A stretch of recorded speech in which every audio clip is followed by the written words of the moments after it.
अस्सलामुअलैकुम। HD global series में आपको वेलकम कहते हैं।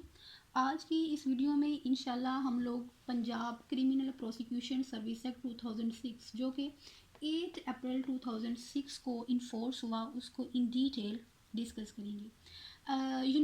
कुछ लॉज हमारे पास होते हैं जो कि स्पेशल नेचर के होते हैं, और जब एक सब्जेक्ट से रेलिवेंट एक स्पेशल लॉ आ जाता है तो वो बाकी तमाम लॉज को ओवरराइड कर जाता है, उसका जो इफेक्ट है। तो similar case is there because it is a special nature law, इसलिए क्रिमिनल प्रोसिक्यूशन से रेलिवेंट जितने भी एग्जिस्टिंग लॉज हैं ये उनको ओवरराइड करेगा, राइट।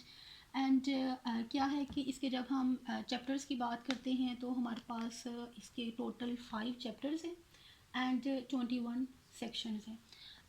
हमारा ये जो ADPP का एग्ज़ाम है उसमें जो ऑब्जेक्टिव मार्क्स का है 25% जो है वो ऑब्जेक्टिव को कवर कर रहा होता है।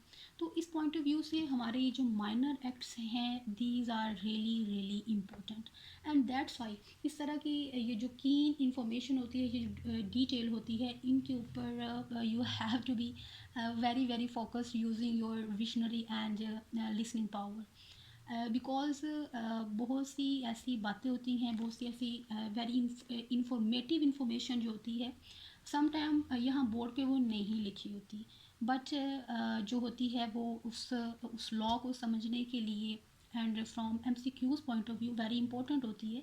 तो इसलिए we have to be very very attentive while watching and listening such type of videos, and this is among them one of them. सो बढ़ते हैं अपने इस लेक्चर की तरफ। तो इसमें जब हम इसके ऑब्जेक्ट की बात करते हैं या इसके पर्पस की बात करते हैं, जो कि किसी भी लॉ का जो प्रीएम्बल है वो in very very clear sense हमें बता देता है, और इसका जो प्रीएम्बल है उससे उसके अकॉर्डिंगली इसका जो पर्पस है और इसका जो नेम है जैसे वो भी सजेस्ट कर रहा है कि ये एक सर्विस प्रोवाइड करता है। किसके लिए सर्विस प्रोवाइड, कौन सी सर्विस प्रोवाइड करता है? प्रोसिक्यूशन ऑफ क्रिमिनल केसेस के लिए, राइट। और सेकंड में जो है डेफिनेशन क्लॉज जो है उसमें वेरी सिंपल इसमें जो डेफिनेशन बताई गई थी, इस वजह से हम उनको डिस्कस नहीं करेंगे। दो उसमें ऐसी जो है हमारे पास डेफिनेशन यूज़ हुई हैं जिनको हमने जहन में भी रखना है, बिकॉज जब हम इसको थॉरली स्टडी करेंगे तो एक तो रिपीटेडली ये यूज़ हुई हैं, और सेकेंडली क्या है कि MCQs भी इनसे ड्रा होते हैं। तो यहाँ पे कोड से मुराद क्या है? पाकिस्तान पीनल कोड 1898, एंड जहाँ पे भी कोड का वर्ड यूज़ होगा through out the act, order का जहाँ पे वर्ड यूज़ होगा it means that police order 2002, और ऐसे एक्सप्रेशंस एंड वर्ड्स जो कि यहाँ पे एक्सप्लेन डेफिनेशन क्लॉज में नहीं हुए बट जो है इन सेक्शंस को जब हम पढ़ेंगे उनमें यूज़ हुए हों, तो इट मीन्स दैट कि जो मीनिंग्स उन वर्ड्स को इन इस कोड में और इस ऑर्डर में दिए हुए हैं, जिस तरह यूज़ हुए हैं, जिस सेंस में अप्लाई हुए हैं, इन उसी सेंस में इस पूरे एक्ट में वो यूज़ होंगे। देन क्या है कि ये जो हमारा एक्ट है इसको ये कौन सी ऐसी अथॉरिटीज़ हैं जिनके थ्रू इसको एग्जीक्यूट किया जाता है, उनकी कॉन्स्टिट्यूशन क्या है, और सेकेंडली कि उनकी जो सुपरविजन कौन करता है, उनको कंट्रोल कौन करता है। तो एक बात तो ये है कि जब हम जनरल सुपरिटेंडेंट्स की बात करते हैं तो इस तमाम को जो गवर्नमेंट है वो इसको सुपरवाइज करती है, लाइक जनरल सुपरविजन कौन करेगी? गवर्नमेंट। एंड जो इसकी एडमिनिस्ट्रेटिव जो कंट्रोल होगा इसका वो किसके पास है? हमारे पास प्रोसिक्यूटर जनरल के पास। और जब देखते हैं कि इसकी कॉन्स्टिट्यूशन क्या है, कौन कौन सी ऐसी बॉडीज़ हैं, कौन से ऐसे पर्सनस हैं जो कि इसका हिस्सा हैं, तो हमारे पास बेसिकली 6 पर्सनस टोटल क्या है, 6 पर्सनस इसमें इंक्लूडेड होते हैं। नंबर 1 पे हमारे पास क्या है? PG, जिसको हमने शॉर्ट फॉर्म में लिखा हुआ है which means that prosecutor general. Second one is additional prosecutor general, and then deputy prosecutor general, district prosecutor general, deputy district prosecutor general, and last one is assistant district public prosecutor. अब हम through out the lecture ये जो abbreviations मैंने board पे लिखी हुई हैं इनको यूटिलाइज करेंगे। इसमें ये है कि जो इसका हेड है, जो एडमिनिस्ट्रेटिव हेड है, इस पूरे डिपार्टमेंट का, प्रोसिक्यूशन डिपार्टमेंट का, वो कौन है हमारे पास? PG, right. एंड देन जो गवर्नमेंट होती है वो में अपॉइंट क्या कर सकती है? वो एपीजी को भी कर सकती है और वो डीपीजी को भी कर सकती है। एंड सेकेंडली क्या है कि जो गवर्नमेंट है वो हर डिस्ट्रिक्ट में क्या करेगी? एक डीपीपी को लाजमी जो है वो अपॉइंट करेगी, और वो क्या होगा? Officer incharge of prosecution in district. Prosecution incharge कौन होगा इन डिस्ट्रिक्ट? वो होगा हमारे पास deputy prosecutor, sorry, district public. तो डिस्ट्रिक्ट पब्लिक प्रोसिक्यूटर कौन होगा? ऑफिसर इंचार्ज ऑफ प्रोसिक्यूशन होगा in district, right. And then जब हम इसकी ड्यूरेशन की बात करते हैं पीजी की, तो एक तो ये है कि ये नॉन एक्सटेंडेबल 3 इयर्स के लिए होगा। क्या है कि जो एक दफ़ा एक पर्सन पीजी बन गया, प्रोसिक्यूटर जनरल जो है वो अपॉइंट हो गया, नेक्स्ट ऐसा नहीं होगा कि as you know in so many cases क्या होता है कि उनकी जो है उनके ड्यूरेशन को एक्सटेंड कर दिया जाता है, लेकिन इसका ये जो पीरियड है ये नॉन एक्सटेंडेबल है। आपने ये पॉइंट जो है इसको माइंड में रखना है। एंड सेकेंडली क्या है कि क्या इसको remove before the completion of इस टर्म, इसको क्या रिमूव किया जा सकता है? तो यस, गवर्नमेंट जो है वो एनी टाइम उसका वो पीरियड पूरा होने से पहले उसको रिमूव कर सकती है। किन ग्राउंड्स पे कर सकती है? लाइक उसके को जो है कोई मिसकंडक्ट कर लिया है, या उसको जो फिज़िकल इन्फॉर्मेटी जो है वो फिज़िकली जो है वो इनकम्पिटेंट हो गया है। तो ये दोनों सूरतें क्या हैं कि उसकी जो रिमूवल है बिफोर उसका जो टर्म है 3 इयर्स, उससे पहले उसको कर दिया जाएगा।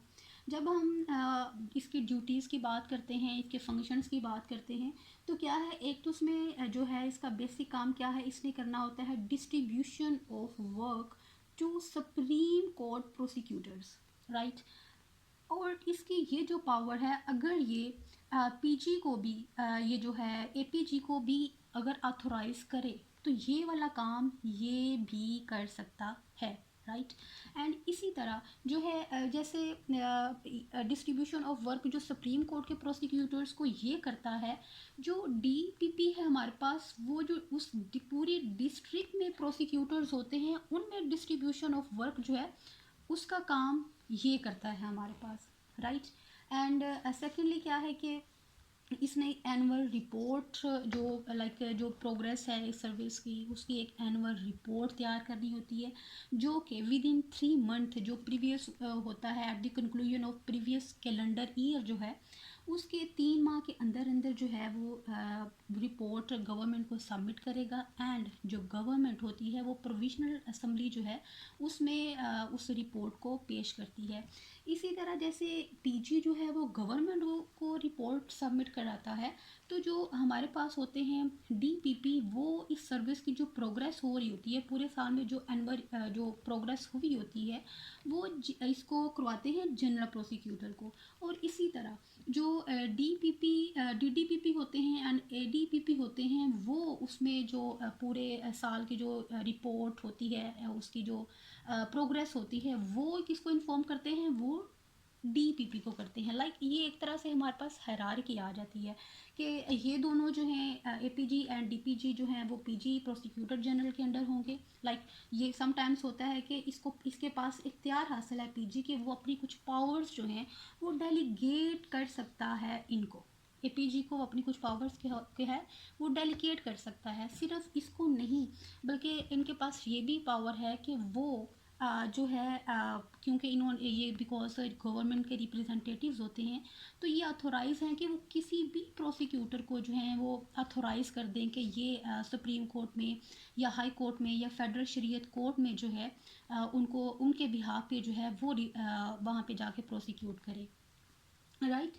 एंड सेकेंडली क्या है कि जब हम बात करते हैं इनकी वही रिप्रेजेंटेशन की, तो जैसे मैंने बताया है कि ये गवर्नमेंट के रिप्रेजेंटेटिव्स होते हैं, और इनकी जुरिस्डिक्शन कहाँ कहाँ पे होती है कि ये एचसी हाई कोर्ट है, सुप्रीम कोर्ट है एंड फेडरल शरीयत कोर्ट है।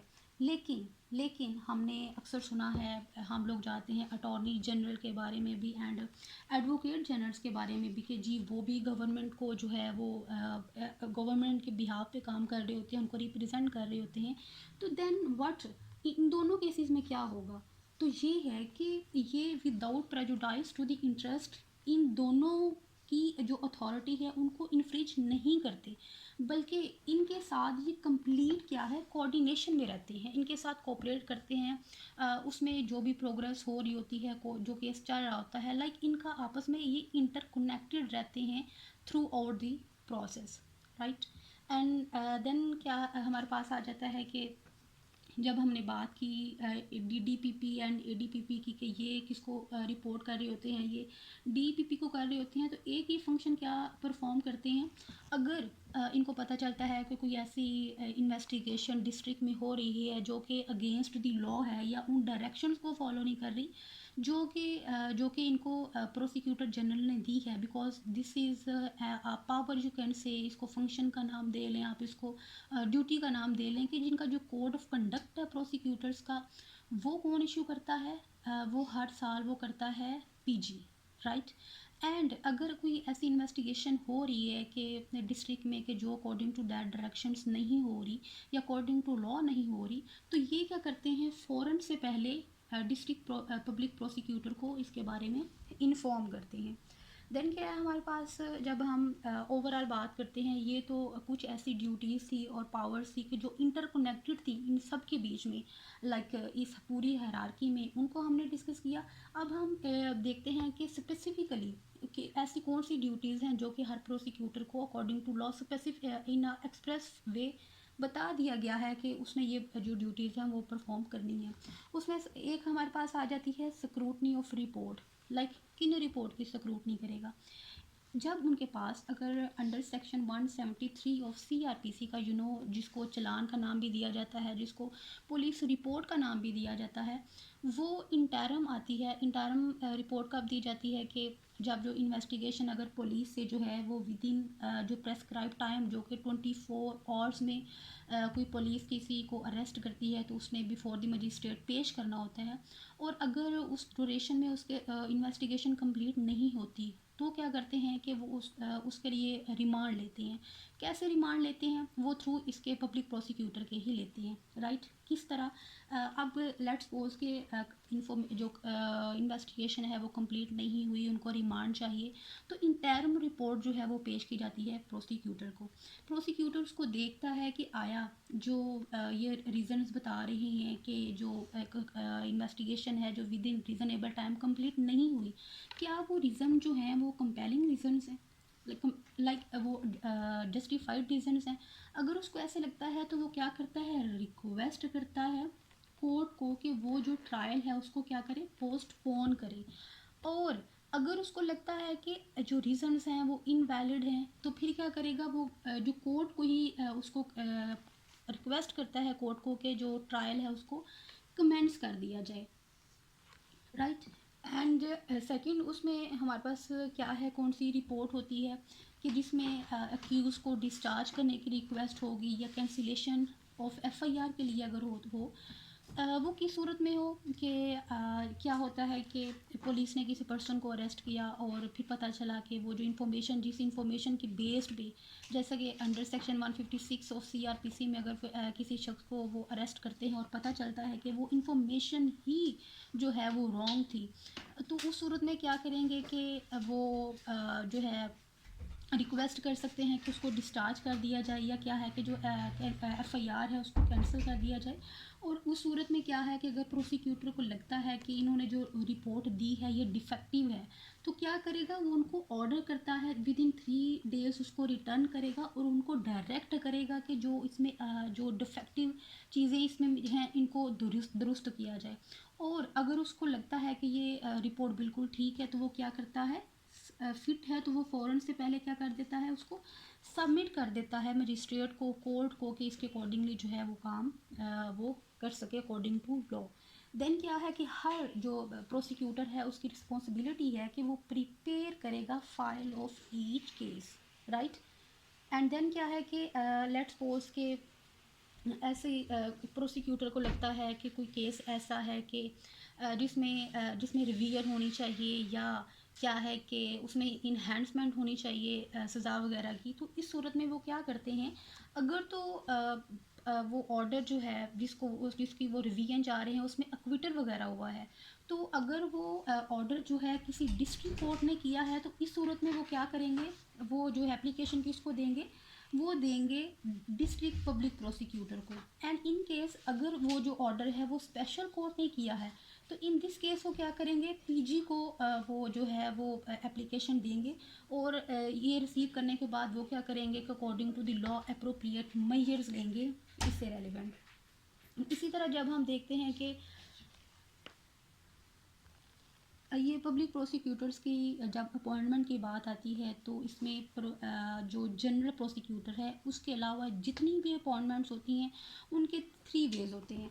सबसे पहले तो ये जो है कि वो on the recommendations of PPSC जो है पंजाब पब्लिक सर्विस कमीशन जो है उसकी रिकमेंडेशंस पे जो अपॉइंटमेंट्स होगी, या तो ये है कि इनिशियल रिक्रूटमेंट होती है या ये है कि उनका ट्रांसफ़र हो के, और थर्ड वन क्या है कि प्रमोशन के थ्रू जो है, जैसे पहले कोई पर्सन जो था वो एडीपीपी था, एडीपीपी से उसकी प्रमोशन होके जो है वो डीडीपीपी हो गया, डीडीपीपी से क्या है कि वो डीपीपी हो गया। ठीक है, सिर्फ हमारे पास जो पीजी की अपॉइंटमेंट है वो गवर्नमेंट जो है वो डायरेक्ट करती है और इसके जो क्वालिफिकेशन क्राइटेरिया है इसको अपॉइंटमेंट ऑफ जो प्रोसिक्यूटर जनरल है उसके लिए हम लोग सेपरेट से जो है ना एक ब्रीफ कम्प्रीहेंसिव जो है वो इंशाल्लाह वीडियो बनाएंगे, क्योंकि उसमें काफ़ी ज़्यादा डिटेल्स हैं उसकी क्वालिफिकेशंस के हवाले से। एंड देन क्या है हमारे पास के आ जाता है duties of police towards the according to this you can say act. जो पुलिस है उसकी बेसिकली हमारे पास 4 ड्यूटीज़ आ जाती हैं। एक उसमें ड्यूटी क्या है कि उसने कोई भी जब ये केस रजिस्टर्ड होता है तो फ़ौरन जो डिस्ट्रिक्ट प्रोसिक्यूटर जनरल है उसको जो एक एफआईआर की जो कॉपी है वो उसको उसने सेंड करनी होती है उसको, ताकि उसको पता चले कि कौन सा लाइक किस पर्सन के अगेंस्ट जो है या कितने पर्सन जो हैं वो अरेस्टेड हुए हैं या कितने केसेस जो हैं वो चल रहे हैं। सेकंड वन क्या है कि जो वही जिसको हमने ऊपर डिस्कस किया अंडर सेक्शन 173 जो रिपोर्ट है उसको पुलिस को सबमिट करवाए। थर्ड वन क्या है कि अगर उसको investigation inform prosecutor if investigation not completed in time, वो ये भी इन्फॉर्म करे उसको। एंड देन क्या है comply with the prosecutors directions. जैसे अभी हम ऊपर हमने बात की कि अगर उसको रिक्वेस्ट या रिपोर्ट जाती है प्रोसिक्यूटर जनरल को और उसको लगता है कि वो डिफेक्टिव है तो वो रिटर्न कर देगा within 3 days to police कि उसको दुरुस्त किया जाए। तो उन्होंने उसकी डायरेक्शंस के मुताबिक जो है ना उस रिपोर्ट में जो जो चेंजिंग्स या जिस तरह करके रिक्वायर किया गया है उसको बताना होता है। तो ये है आज का एक तरह से हमारा कंप्लीट डिस्कशन और Punjab criminal prosecution service act पे, जिसमें हमने कोशिश की कि इन स्टोरी फॉर्म जो है तमाम चीज़ें आपको इस तरह करके ब्रीफ कर दी जाएं कि आप जो हैं उनको जहन में रख सके, उनको ईज़िली अंडरस्टैंड कर सके। उसकी रीज़न ये है कि जब आपको एक चीज़ का पता हो, एक स्टोरी फॉर्म में आपके जहन में हो, तो आपको सेक्शंस के थ्रू उसको रिवाइज करना, उसको याद करना जो होता है वो बहुत इजी हो जाता है। तो hopefully this would be very very beneficial for you.